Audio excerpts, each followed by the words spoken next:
General Robert Hayes had faced enemy fire, commanded combat operations, and briefed presidents on military strategy, but today he was being treated like an incompetent senior citizen by a police officer who looked barely old enough to shave. The traffic stop had started normally enough, a minor citation for following too closely, but Officer Reid's condescending attitude and disrespectful tone were testing the patience of a man who had spent 50 years teaching young soldiers about honor, duty, and respect. By the time Reid finished his lecture about driving safely at his age, he would discover that he had just insulted one of the most decorated military officers in the state's history. The afternoon sun cast long shadows across Highway 27 as General Robert Hayes drove his modest sedan toward the Veterans Medical Center for his monthly appointment. At 78, he maintained the same disciplined routine he had followed for decades: punctual departure times, careful adherence to traffic laws, and the military bearing that had defined his character since he first enlisted at age 1. His gray hair was neatly trimmed, his posture ramrod straight despite his age, and his civilian clothes were pressed with the same precision he had once demanded of his dress uniform. Robert had commanded the 82nd Airborne Division, served 3 tours in Vietnam, and spent his final military years as a 3-star general responsible for training the next generation of Army officers. His service record included 2 Silver Stars, a Bronze Star with V device, and commendations from 4 different presidents for his contributions to military strategy and leadership development. But today he was simply an elderly driver making his way to a doctor's appointment. Officer Marcus Reid was running radar on Highway 27, hoping to catch speeders during the afternoon commute.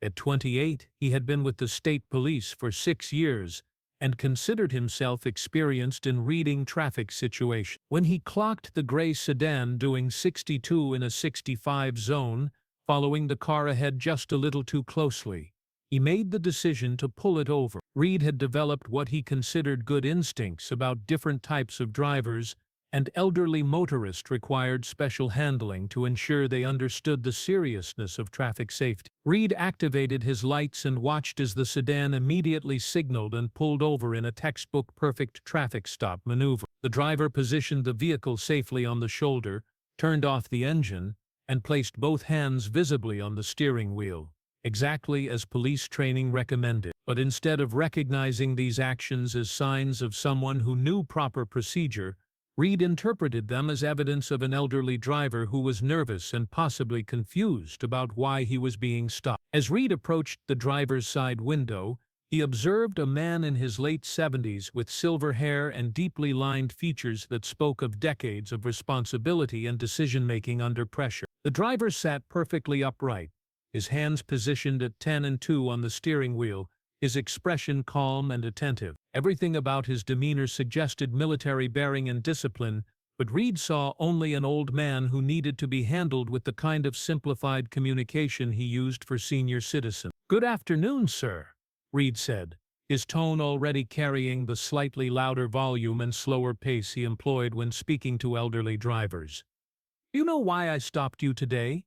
Robert turned his head slightly to make eye contact with the officer, his voice clear and respectful. "No, officer.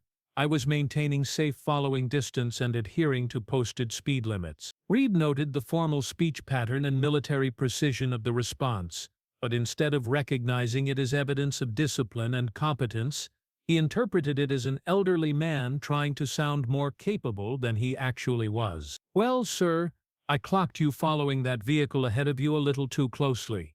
At your age, reaction times slow down, so you need to leave extra space between vehicles." The comment about age and reaction times was the first indication of the condescending attitude that would define the encounter. Reid was making assumptions about Robert's driving abilities based solely on his appearance, implementing a different standard of interaction because he perceived the driver as elderly and potentially impaired. Robert maintained his professional composure, though he recognized the patronizing tone.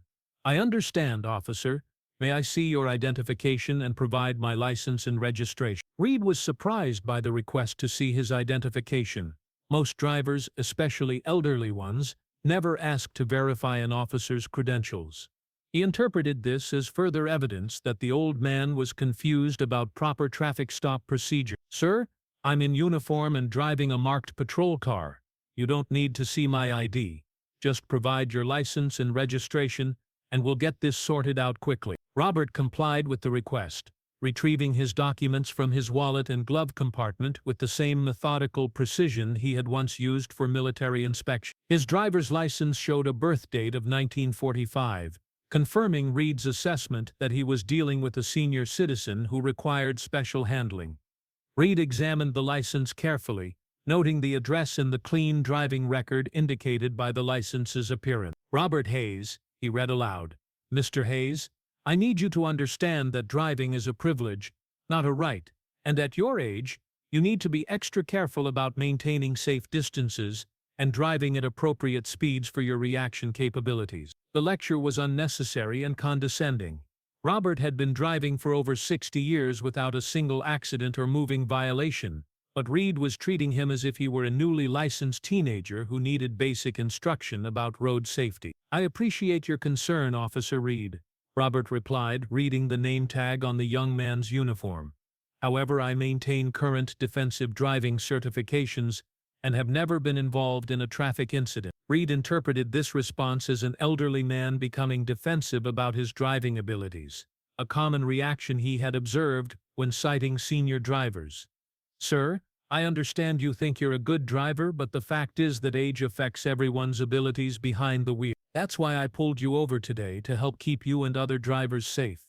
The patronizing explanation was testing Robert's patience. He had commanded soldiers in combat situations, made life-and-death decisions affecting thousands of personnel, and maintained the highest standards of professional conduct throughout his military career. Being lectured about competence by someone young enough to be his grandson was an insult he hadn't experienced since his retirement from active duty. "Officer Reid," Robert said, his voice carrying a subtle but unmistakable note of authority, "I believe a simple citation for following too closely would be appropriate if you've determined a violation occurred." Reid noticed the change in tone and interpreted it as an elderly driver becoming difficult and resistant to instruction. In his experience, senior citizens who became argumentative during traffic stops often had cognitive issues that made them unsuitable for continued driving.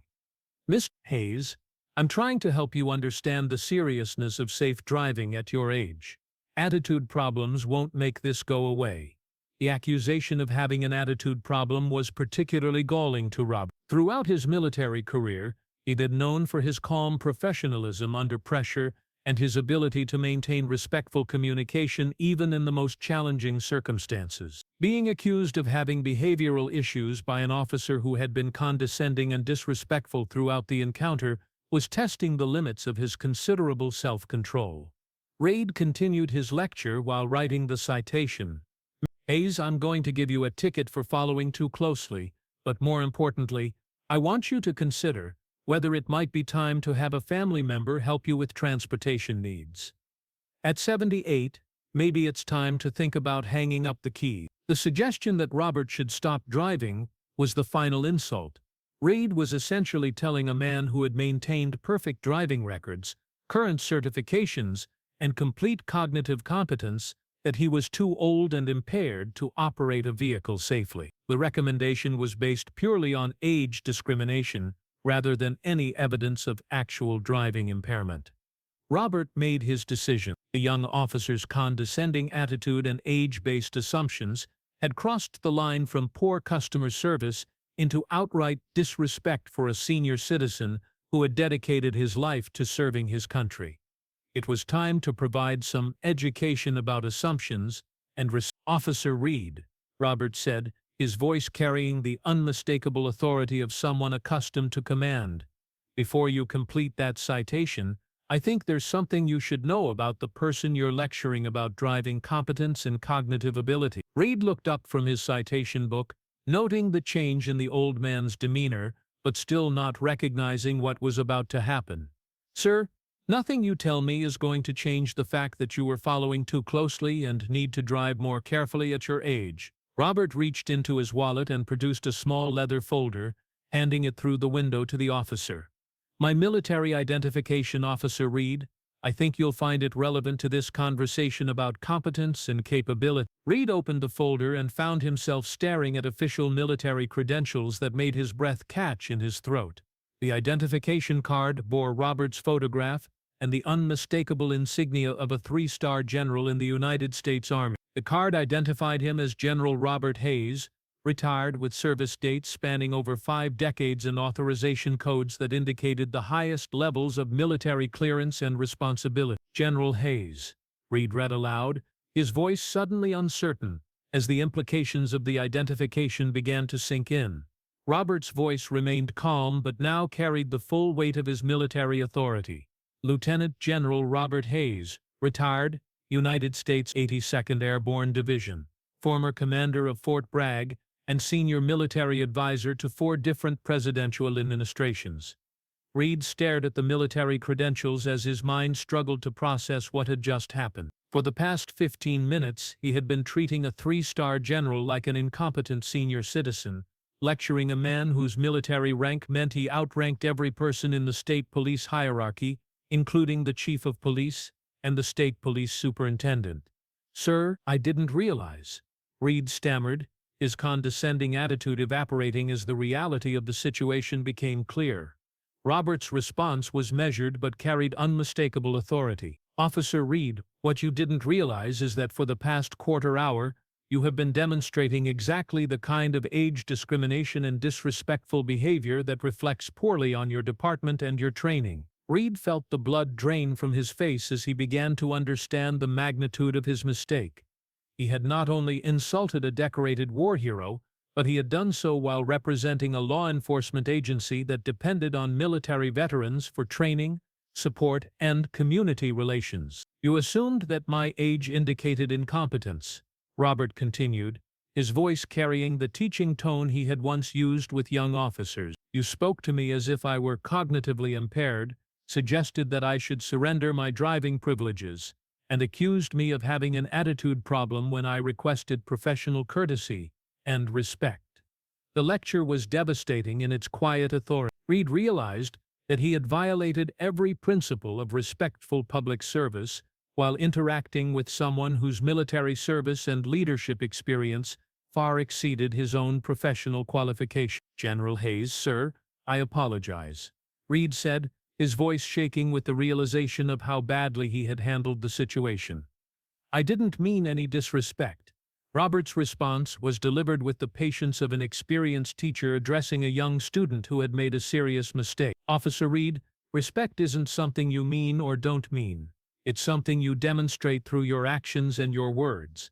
Today, your actions demonstrated age discrimination, and your words showed disrespect for a senior citizen who has served this country for over 50 years. Reid stood by the car window, holding the general's military credentials and feeling the weight of his mistake settling on his shoulders. He had been trained to treat all citizens with respect and professionalism, but his assumptions about elderly drivers had led him to violate those principles in the most embarrassing way possible. "What you need to understand," Robert continued, "is that age brings experience, wisdom, and perspective that young people often fail to recognize or appreciate.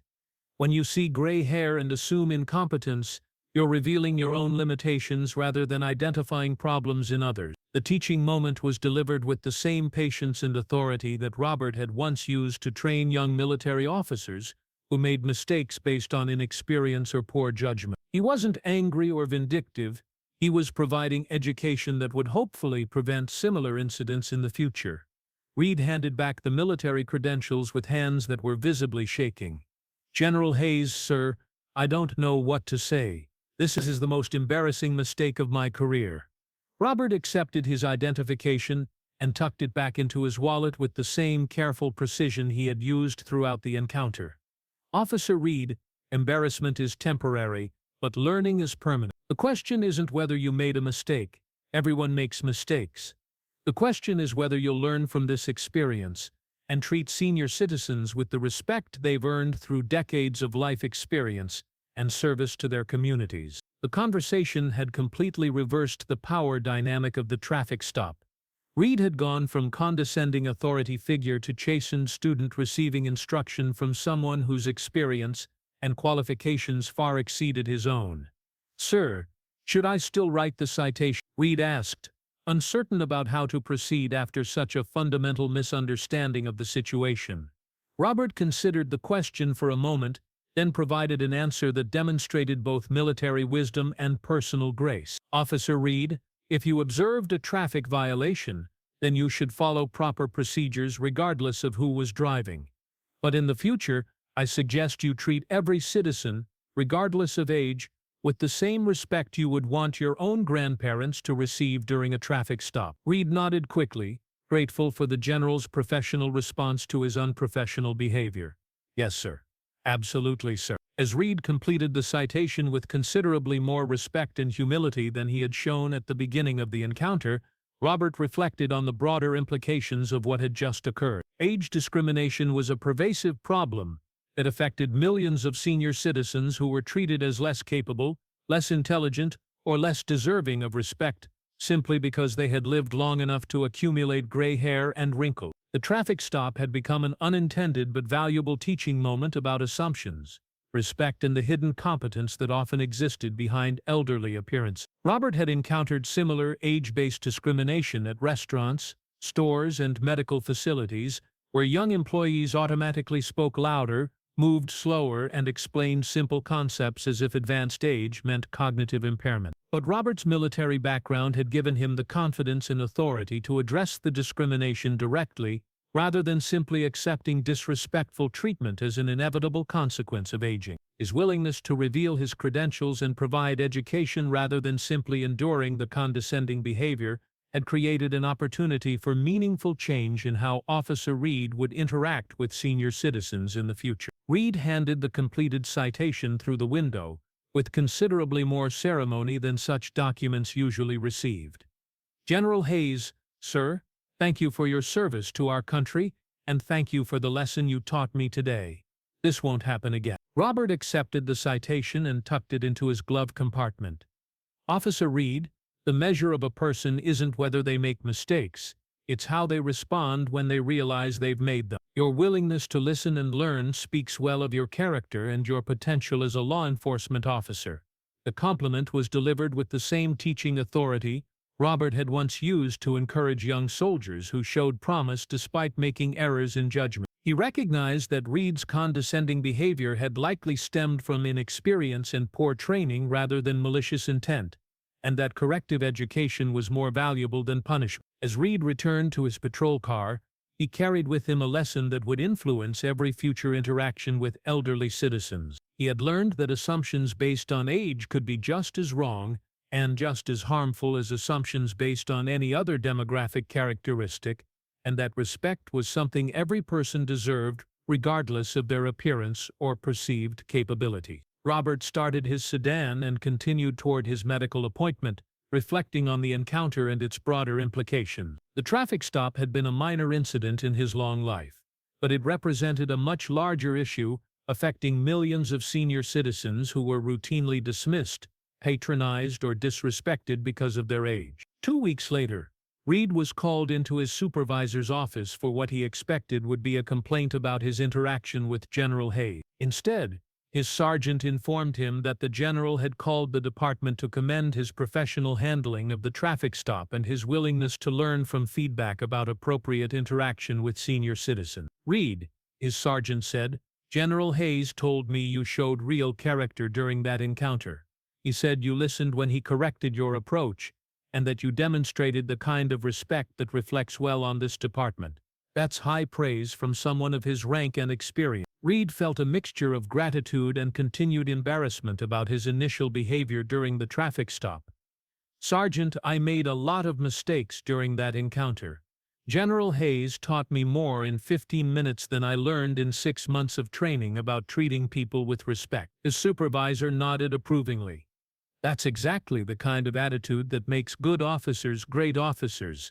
Learning from experience, especially when that experience involves recognizing your own mistakes, is how you grow in this profession." The conversation led to Reid volunteering for additional training on community relations and appropriate interaction with senior citizens. He became an advocate within the department for treating elderly drivers with the same respect and professionalism that would be appropriate for any other citizen, regardless of age. 6 months later, Reid encountered another elderly driver during a routine traffic stop. This time, his approach was completely different: respectful tone, professional courtesy, and no assumptions about competence or capability based on age. The driver, a 72-year-old retired teacher, later called the department to praise Reid's courteous and professional behavior. Robert Hayes continued his routine drives to medical appointments and veterans events, but he never again encountered age discrimination during traffic stops. Word had spread through the local law enforcement community about the general who had taught a young officer an important lesson about respect, and senior citizens in the area began to notice improved treatment during their interactions with police. The traffic stop had created a ripple effect that extended far beyond a single interaction between one officer and one driver. Reid's changed attitude influenced his colleagues. Robert's willingness to educate rather than simply complain had improved police-community relations, and the broader lesson about age discrimination had reached dozens of law enforcement officers who modified their own approaches to elderly citizens. Years later, when Reid was promoted to sergeant and began training new officers, he always included the story of General Hayes in his instruction about community relations and respectful interaction with all citizens. The traffic stop had become a teaching tool that helped young officers understand that every person they encountered deserved respect regardless of age, appearance, or perceived status. Robert's military service had taught him that leadership sometimes meant teaching difficult lessons with patience and grace, rather than anger and punishment. His handling of the traffic stop demonstrated that same leadership principle, using a moment of discrimination as an opportunity for education rather than confrontation. The encounter reminded everyone involved that assumptions based on age